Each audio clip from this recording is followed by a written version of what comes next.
But my career touched a lot of different coaches because it wasn't like Peter where I just swam for Cooper all the way through, right? Like I didn't have that. So I touched a lot of different coaches. And what's interesting is that Clay probably told you this, but I swam for his mom when I was 10 and 11, Julie.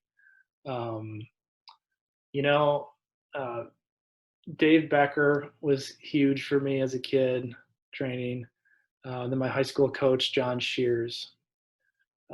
John Patnott, the Hope College legendary coach, was, he went to our church, family friend, got to swim with him here and there. He was very influential for me. He's a real teacher and guider of men. I love Peter Linn, great guy, swimming with him in the summers at Club Wolverine. So yeah, Dave Becker, Jon Shears, obviously Urbanchek, Erik Namesnik was an incredible person. And then so many coaches on different U.S. national team trips, World University Games team trips, Goodwill Games, like those are all, got to experience really all of the coaches. So I'm so grateful for all of those exposures and experiences. To this day, Peter Vanderkaay and I, we literally talk, we chat all day, every day. Like I'm supposed to be in his wedding at the end of the summer. He was at my wedding. We're lifelong best friends.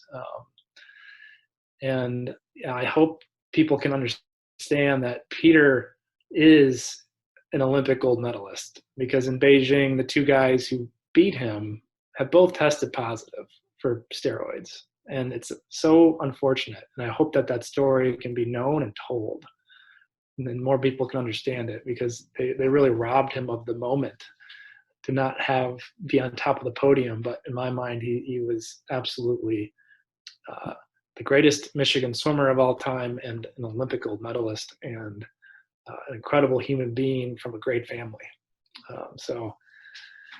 He's rightfully so should be at the top of your list. And the only thing that surpasses what a great swimmer he is and was is, what a great guy he is.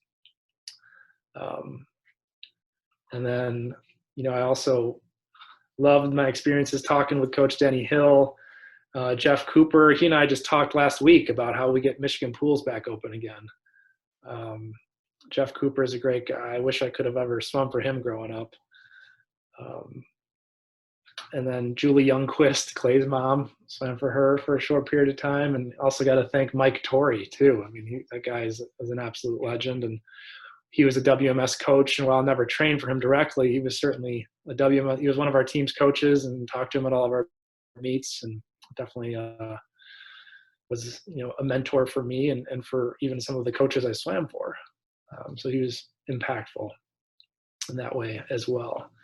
And then, I thought it was really cool too. I mean, kind of a cool Michigan story. The guy I really trained a lot for at Michigan my sophomore year was Dan Schinnerer, coming out of East Kentwood. It was really his 500 freestyle record that I was chasing as a kid, as a freshman in high school, and then sophomore too. And I didn't really have a face with a name.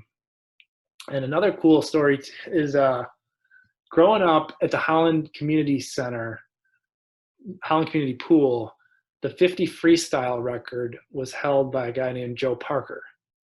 That was the pool record. 1983, Battle Creek Lakeview.